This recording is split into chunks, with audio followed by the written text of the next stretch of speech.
स्वागत है आपका। गंगा प्राइम देख रहे हैं आप। मैं हूं आपके साथ आस्था कौशिक। बुलेटिन की शुरुआत इस वक्त हम एक बड़ी खबर से करने जा रहे हैं जो कि हापुड़ से आ रही है, जहां पर अनलॉक 2 की गाइडलाइंस की धज्जियां उड़ती दिखाई दी हैं। कॉलेज में परीक्षा दे रहे हैं छात्र। 9वीं और 11वीं क्लास में फेल हुए छात्रों की परीक्षा कराई जा रही है। डीआईओएस ने अब इसके जांच के आदेश दे दिए हैं।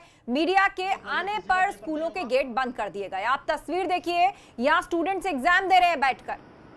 कॉलेज में परीक्षा देते हुए छात्र नजर आ रहे हैं। डीआईओएस ने अब इस घटना की जांच के निर्देश दिए हैं और जैसे ही मीडिया की टीम यहां पर पहुंची, कॉलेज के गेट बंद कर दिए गए। किसी को भी अंदर आने नहीं दिया जा रहा था। लेकिन 9वीं और 11वीं क्लास में जो फेल हुए छात्र, उनका एग्जाम यहां पे चल रहा है। पूरे प्रदेश में ही नहीं, देश में अभी तक शिक्षण संस्थानों को खोला नहीं गया है। कहीं भी परीक्षाएं करवाने, स्टूडेंट्स को स्कूल बुलाने या बिल्डिंग्स के अंदर बुलाने की इजाजत नहीं है। और अनलॉक 2 में किस तरह से इन दिशा निर्देशों की धज्जियां उड़ी, आप खुद देखिए। ये सीबीएसई का एक 13 मई का लेटर था जिसमें ये कहा गया था कि जो बच्चे फेल हो गए 9th और 11th में, उनका भी एग्जाम करा करके उन्हें प्रमोट कर दिया जाए। इसी के आधार पर दीवान इंटर कॉलेज के प्रिंसिपल ने आज परीक्षा आयोजित की थी। पता चलने पर इसे कैंसिल करा दिया गया है और उनको नोटिस इशू कर दिया गया है। इसके साथ ही साथ एसएसबी पीजी कॉलेज के प्रिंसिपल को भी नोटिस इशू की जा रही है, क्योंकि उन्होंने बिना मेरी अनुमति के परीक्षा के लिए सहमति दे दी थी और स्थान करा दिया गया था। एग्जाम किस चीज़ का? 9th और 11th का? 9th और 11th के जो बच्चे फेल हो गए थे उनको दोबारा एग्जाम करा के प्रमोट करने के लिए ये व्यवस्था की गई थी। तो बड़ी धज्जियां जो हैं उड़ाते हुए दिखाई दे रहे हैं यहाँ पर। स्कूल प्रबंधन पर सीधे तौर पर आरोप लग रहा है, जबकि डीआईओएस ने इस पूरी घटना के जांच के आदेश दे दिए हैं। ये स्टूडेंट्स, इनका एग्जाम करवाया जा रहा था स्कूल के अंदर। तो बड़े सवाल इस वक्त हम उठा रहे हैं। अनलॉक 2 में आखिर किसने स्कूल खोलने की इजाजत दी? सरकार ने 31 जुलाई तक स्कूल कॉलेज बंद रखने के निर्देश दिए हैं और ये पूरे देश में लागू है। किसकी इजाजत से आखिर स्कूल में ये परीक्षा दे रहे थे छात्र? 9वीं और 11वीं क्लास के स्टूडेंट्स हैं जो फेल हुए थे, उनकी री एग्जामिनेशन यहाँ करवाया जा रहा था। तो बड़ा सवाल यही है कि अनलॉकिंग बेशक है, उसका सेकंड फेज है, लेकिन 31 जुलाई तक किसी भी स्कूल, कॉलेज या शिक्षण संस्थान को खोलने की इजाजत नहीं है। संवाददाता प्रदीप हमारे साथ जुड़ रहे हैं। प्रदीप, क्या जवाब है स्कूल प्रबंधन के पास? आखिर किसकी इजाजत से यहाँ एग्जाम हो रहा था? देखिए, मैं आपको बता दूं कि कैंटोनमेंट जोन में दीवान पब्लिक स्कूल है जो कि सीबीएसई से एफिलेटेड है। इसमें 9th और 11th के बच्चे फेल हो गए थे, उनको चोरी से एसएसपी डिग्री कॉलेज में एग्जाम कराया जा रहा था। इसके संबंध में किसी अधिकारी को कुछ पता नहीं था। जब मीडिया कर्मी वहां पहुंचे तो तुरंत गेट बंद कर दिया गया। किसी तरह मीडिया कर्मियों ने कुछ वीडियो वहां पे बना ली और उसके बाद डीएम आदित्य सिंह से फोन पर बात करनी चाहिए, लेकिन उन्होंने फोन नहीं उठाया। उसके बाद हमने जिला अधिकारी जो डीआईओएस है निशा अस्थाना जी, उनसे बात करी। तब उन्होंने हमें बताया कि ये चोरी से चल रहा था और इस मामले में हमें नोटिस जारी कर रहे हैं और इनके ऊपर कार्रवाई की जाएगी। लेकिन बड़ा सवाल ये है कि अभी तक इनके ऊपर कोई एफआईआर दर्ज नहीं की गई है। यदि पब्लिक कोई अगर नियम तोड़ती है, तुरंत पब्लिक के आदमी पर एफआईआर दर्ज हो रही है, लेकिन ये लोग नियमों की तुरंत धज्जियां उड़ा रहे हैं, कोई कार्रवाई नहीं। वाकई में पब्लिक को या तो हैवी फाइन देना पड़ता है या लोगों ने सड़क पर उठक बैठक भी की है, लाठियां भी खाई हैं। लेकिन देखिए यहाँ किस तरह से, ये तो केंद्र सरकार की गाइडलाइन है कि पूरे देश में कोई शिक्षण संस्थान, स्कूल, कॉलेज नहीं खुलेगा, पर यहाँ सरेआम स्टूडेंट्स का एग्जाम कराया जा रहा है। शुक्रिया प्रदीप अपडेट के लिए। और एक और अहम खबर आपको बता दें, प्रियंका गांधी को सरकारी बंगला खाली करना होगा। 1 महीने में सरकारी बंगला खाली करना होगा प्रियंका गांधी को। एसपीजी सुरक्षा हटने की वजह से अब मंत्रालय ने फैसला लिया है। 1 अगस्त तक बंगला खाली करने का नोटिस जारी कर दिया गया है। लोधी एस्टेट का सरकारी बंगला खाली करना होगा अब प्रियंका गांधी को। उनके पास अब केवल Z+ सिक्योरिटी है। सिक्योरिटी वालों को सरकारी बंगला जरूरी नहीं है, ये गृह मंत्रालय ने कहा है। अविनाश से इसका अपडेट लेते हैं। अविनाश, प्रियंका गांधी अपने परिवार समेत लोधी एस्टेट में सालों से रह रही थी और अब क्योंकि गृह मंत्रालय ने बोला है कि एसपीजी सिक्योरिटी नहीं है, तो Z+ के साथ वो एरिया में बंगला रहना अब कोई जरूरी नहीं हो जाता है। और क्या कारण, तफसील से हमें बताएं, गृह मंत्रालय ने दिया है। बिल्कुल आस्था, अगर आपको बताएं तो गृह मंत्रालय ने आज ये नोटिफिकेशन जारी किया गया है। जो इसमें कारण बताया गया है वो ये बताया गया है कि जो प्रियंका गांधी का 35 लोधी रोड स्टेट बंगला है, वो 6B टाइप हाउस है, यानी कि वो हाउस केवल उन्हीं लोगों को मिलता है जो स्पेशल प्रोटेक्शन है या फिर जिनकी अतिरिक्त सुरक्षा है, उन्हीं को मिलता है। लिहाजा प्रियंका गांधी की सिक्योरिटी जो है वो जेड प्लस है, ऐसे में उनको वो बंगला नहीं मिल सकता है और 1 महीने को उनको समय दिया गया है, 1 महीने के अंदर वो बंगला खाली किया जाए। अगर बताएं जब से प्रियंका गांधी का विवाह हुआ है तब से प्रियंका गांधी इसी बंगले में रह रही है। अटल बिहारी वाजपेयी जो कि पूर्व प्रधानमंत्री रहे हैं भारत के, उन्होंने ये बंगला प्रियंका गांधी को अलॉट करवाया था उनकी सुरक्षा को देखते हुए। लेकिन पिछले कुछ दिनों पहले जिस प्रकार से गृह मंत्रालय ने पहले गांधी परिवार की सिक्योरिटी विथड्रॉ की, उसके बाद अब प्रियंका गांधी का ये बंगला खाली करवाना वाकई में अपने आप की बड़ी राजनीति की ओर इशारा करता है। इस प्रकार से अगर बात करें तो उत्तर प्रदेश के मुख्यमंत्री योगी आदित्यनाथ के साथ प्रियंका गांधी की पिछले कई दिनों से ट्विटर पर वार चल रही है, उससे भी कई सारे लोग इसको जोड़कर अब देख रहे हैं। वाकई में ट्विटर वॉर तो छिड़ा ही हुआ है। प्रियंका गांधी लगातार सरकार को अलग अलग मुद्दों पर घेरती हैं, सरकार भी उनको जवाब देती है। और अब बड़ी खबर आ रही है वो ये कि सालों से लोधी एस्टेट में दिल्ली का एक बेहद वीवीआईपी इलाका, जहां पर केवल बड़ी हस्तियां, बड़े राजनीतिज्ञ, उन सब के घर हैं, सरकारी बंगले हैं, वहां पर प्रियंका गांधी भी रहती हैं। वो बंगला उन्हें खाली करना होगा। शुक्रिया अविनाश अपडेट के लिए। और अब खबर योगी सरकार के एक बड़े अभियान की।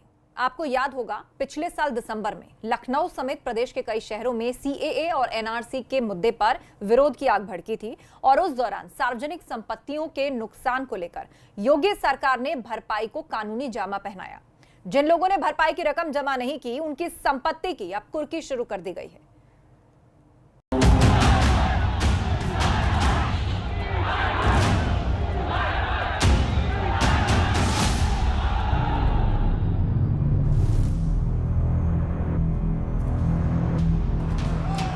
19 दिसंबर 2019 लखनऊ में सीएए और एनआरसी के विरोध में करीब समूचा शहर जल उठा। प्रदर्शनकारियों ने बड़े पैमाने पर सार्वजनिक संपत्तियों को नुकसान पहुंचाया। यहां के 12 थाना क्षेत्रों में जमकर हिंसा हुई।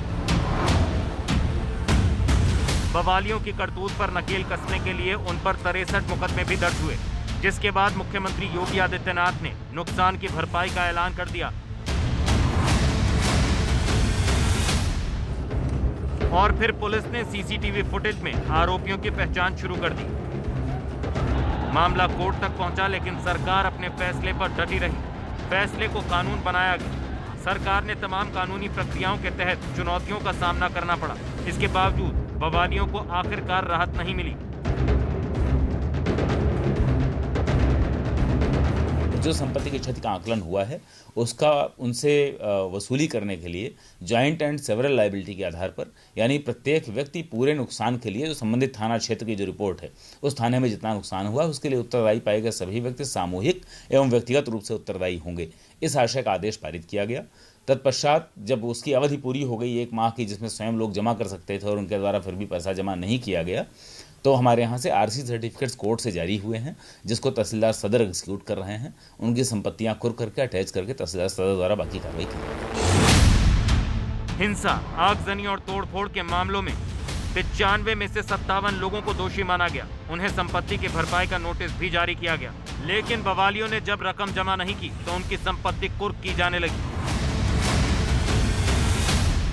नोटिस जारी होने के बाद भी संपत्ति के नुकसान के आकलन में जो भरपाई होनी थी वो नहीं जमा हुई, तो अब इनकी संपत्ति कुर्क की जा रही है।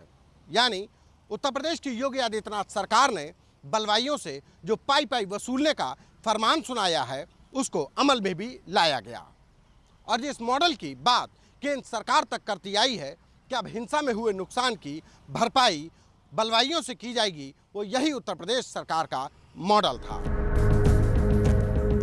लखनऊ जिला प्रशासन की तरफ से शुरू की गई रिकवरी की इस कार्रवाई को अब एक मॉडल माना गया है, रिकवरी का यूपी मॉडल।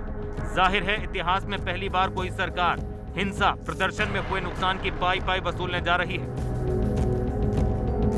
योगी सरकार के इस मॉडल ने दूसरी राज्य सरकारों के लिए भी रास्ता खोल दिया है और लोगों को सोचने पर मजबूर कर दिया है कि लोकतंत्र में विरोध प्रदर्शन करने का अधिकार तो सबको जरूर है, लेकिन इस दौरान सार्वजनिक संपत्ति को नुकसान पहुंचाना क्यों जरूरी है। एबीपी गंगा के लिए लखनऊ से संतोष कुमार की रिपोर्ट।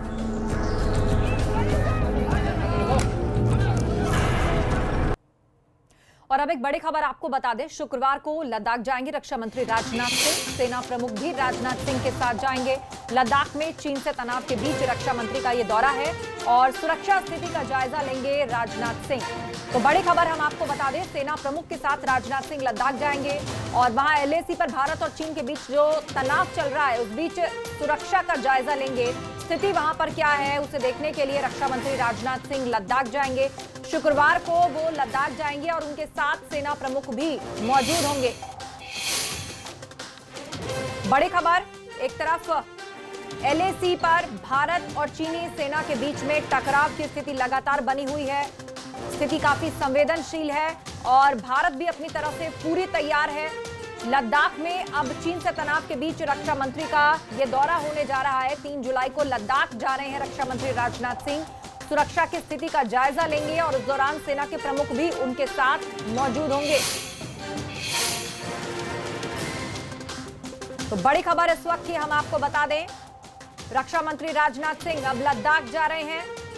सेना प्रमुख उनके साथ होंगे और भारत की तरफ से सुरक्षा को लेकर क्या तैयारियां हैं उसका जायजा लेंगे रक्षा मंत्री। सेना प्रमुख जनरल मनोज मुकुंद नरवाणे उनके साथ मौजूद होंगे। 3 जुलाई यानी कि शुक्रवार को लद्दाख जा रहे हैं रक्षा मंत्री राजनाथ सिंह।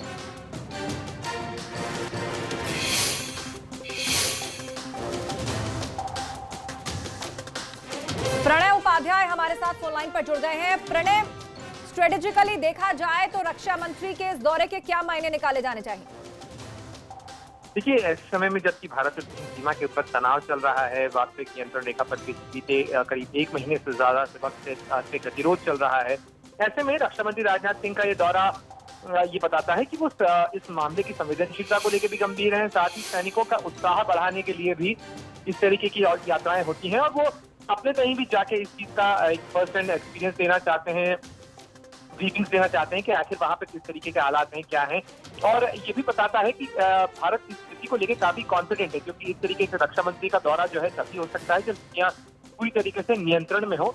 आपको ध्यान होगा कुछ दिनों पहले रक्षा सेनाध्यक्ष जनरल MM नरवणे जो है वो भी गए थे लद्दाख के दौरे पर, लेह के दौरे पर गए थे, वो अग्रिम इलाकों के अंदर भी गए, उन्होंने सैनिकों से मुलाकात की और अब रक्षा मंत्री का ये दौरा हो रहा है।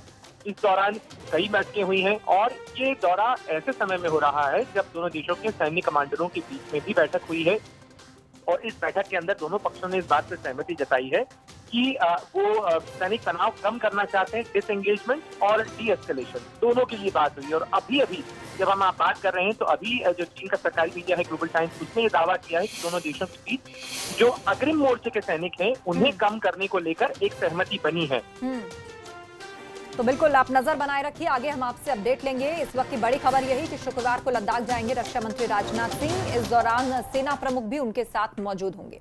और अब अगली खबर का रुख करते हैं। यूपी के मुख्यमंत्री योगी आदित्यनाथ ने आज संचारी रोग नियंत्रण दस्तक अभियान की शुरुआत की। मुख्यमंत्री ने कहा, इंसेफ्लाइटिस उन्मूलन अभियान की तरह ही संचारी रोगों को दूर करने के लिए मुहिम पर जोर देने की जरूरत है और इसके लिए प्रदेश के सभी 75 जिलों में काम शुरू किया जा रहा है। इस दौरान उन्होंने कहा, सबसे पहले ये मेरठ मंडल के 6 जिलों जिसमें मेरठ, गाजियाबाद, बुलंदशहर, हापुड़ और बागपत में विशेष अभियान शुरू हो रहा है। बाकी 17 मंडलों में ये 5 से 15 जुलाई के बीच इस अभियान को चलाया जाएगा। इसमें हर नागरिक की मेडिकल स्क्रीनिंग की जाएगी। विशेष सफाई दल वाहनों एवं LED वैन का फ्लैग। किसी एक बीमारी ने जिसने पूर्वी उत्तर प्रदेश 40 वर्षों में हजारों बच्चों को निगल ली हो, जो बीमारी, उस बीमारी को 60% कम करने और मौत के आंकड़ों को 90% कम करने में सफलता प्राप्त हो, यह अपने आप में एक उपलब्धि है। और ये उपलब्धि इसलिए भी हासिल करने में हमें सफलता प्राप्त हुई क्योंकि आदरणीय प्रधानमंत्री जी ने 2014 में स्वच्छ भारत मिशन की घोषणा की। स्वच्छ भारत मिशन के कारण गांव-गांव में शौचालय बने, घर-घर में शौचालय बने। खुले में शौच के कारण होने वाली गंदगी ही एक्यूट इंसेफ्लाइटिस सिंड्रोम का मुख्य कारण थी। बीमारी को तो हम रोकने में काफी हद तक सफल हुए ही, लेकिन बेहतर सर्विलांस के माध्यम से स्वास्थ्य विभाग ने उन्हें सुरक्षित करने का कार्य किया और इसका परिणाम रहा कि पूरे प्रदेश के अंदर इंसेफ्लाइटिस को पूरी तरह नियंत्रित किया जा सका। और यही स्थिति हम सबको डेंगू के लिए, चिकनगुनिया के लिए, कालाजार के लिए, मलेरिया के लिए, इन सब के लिए करना होगा। उधर कोरोना और संचारी रोगों के खिलाफ शुरू किए गए योगी आदित्यनाथ के अभियान के बाद प्रदेश के कई जिलों में इसकी औपचारिक मुहिम शुरू कर दी गई है। मेरठ स्वास्थ्य विभाग ने इस महाअभियान में 1400 टीमों को लगा दिया है। हर एक टीम में 2 सदस्य हैं जो घर घर जाकर स्वास्थ्य परीक्षण के साथ लोगों को जागरूक करने का काम करेंगे। अभियान को मेरठ सांसद राजेंद्र अग्रवाल ने हरी झंडी दिखाकर रवाना किया और इस मौके पर मुख्य चिकित्सा अधिकारी, मुख्य विकास अधिकारी के साथ साथ विधायक समेत कई विभाग के अधिकारीगण मौजूद थे। पहला तो संचारी रोग नियंत्रण अभियान है जो हमारा 1 तारीख से लेकर के 31 जुलाई तक चलाया जाएगा। और उसके अलावा कोरोना रिलेटेड स्पेशल सर्वेलेंस अभियान है जो 2 जुलाई से मेरठ जनपद में 2 जुलाई से लेकर 12 जुलाई तक चलाया जाएगा। इसमें हमारा जो नॉर्मली हम संचारी रोग नियंत्रण अभियान करते हैं तो हमारा फोकस मलेरिया और डेंगू इस प्रकार के संचारी रोगों पे रहता है। कोई अगर पानी इकट्ठा हो रहा हो, साफ़ सफाई है, उन पे हमारा रहता है। लेकिन इस बार का जो है उसमें स्पेशली हमारा जो कोरोना वायरस का कंपोनेंट है वो रहेगा। विशेष तौर पे जो हमारी टीम्स घर घर जाएंगी ग्रामीण क्षेत्रों में, जैसा कि हमने देखा है अभी भी जागरूकता की कमी है। शहरी क्षेत्र में भी अनलॉक 2 में बहुत सारे ऐसे लोग हैं जो बिना मास्क के निकल रहे हैं, तो उस संबंध में जागरूकता सभी को दी जाएगी। सारे जितने भी हमारी टीम्स हैं सब जाके घर घर जा कर के कोरोना वायरस के सिम्टम्स और उसके जो उसमें हमें क्या बचाव करना है उसके बारे में सब लोगों को जानकारी देंगे। अपील करेंगे, एक हमारी तरफ से अपील भी सबसे की गई है कि सभी लोग अपना मास्क पहन के निकलें और सोशल डिस्टेंसिंग बनाए रखें। पूरा देश एक तरफ कोरोना की महामारी से जूझ रहा है तो वहीं बारिश की वजह से होने वाली सीजनल बीमारियों का दौर भी अब शुरू हो गया है। इस वजह से लखनऊ में इस अभियान की शुरुआत खुद सीएम योगी आदित्यनाथ ने की, तो दूसरी तरफ संगम नगरी प्रयागराज में कई विभागों को उसकी जिम्मेदारी सौंपी गई। इस मौके पर मच्छरों के साथ दूसरी वजहों से होने वाली बीमारियों की रोकथाम के लिए टीमों का गठन किया गया। सोशल डिस्टेंसिंग के साथ हुए आयोजन की शुरुआत फूलपुर की सांसद केशरी देवी पटेल ने की। जो अभी चल रहे हैं इस पर भी हम उधर पेट्रोल डीजल की कीमतों में लगातार हो रहे इजाफे से विरोध प्रदर्शन हो रहे हैं। आज भी कांग्रेस, समाजवादी पार्टी और राष्ट्रीय लोकदल के कार्यकर्ता सड़कों पर उतरे। कानपुर में कांग्रेस के कार्यकर्ताओं ने घोड़ा गाड़ी चलाकर प्रदर्शन किया, तो प्रयागराज में सफाई कार्यकर्ताओं ने सड़कों पर ई रिक्शे की सवारी निकाली, जबकि मेरठ में राष्ट्रीय लोकदल के कार्यकर्ता कमिश्नरी चौक पर सरकार के खिलाफ प्रदर्शन करने उतरे। लेकिन इस दौरान ज्यादातर लोग सोशल डिस्टेंसिंग की धज्जियां उड़ाते दिखे।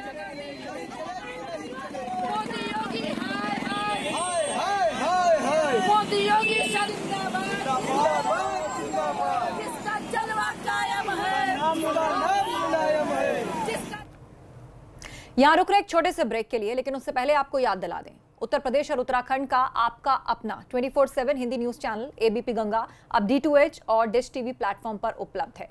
जल्द लौट रहे हैं, छोटा सा ब्रेक।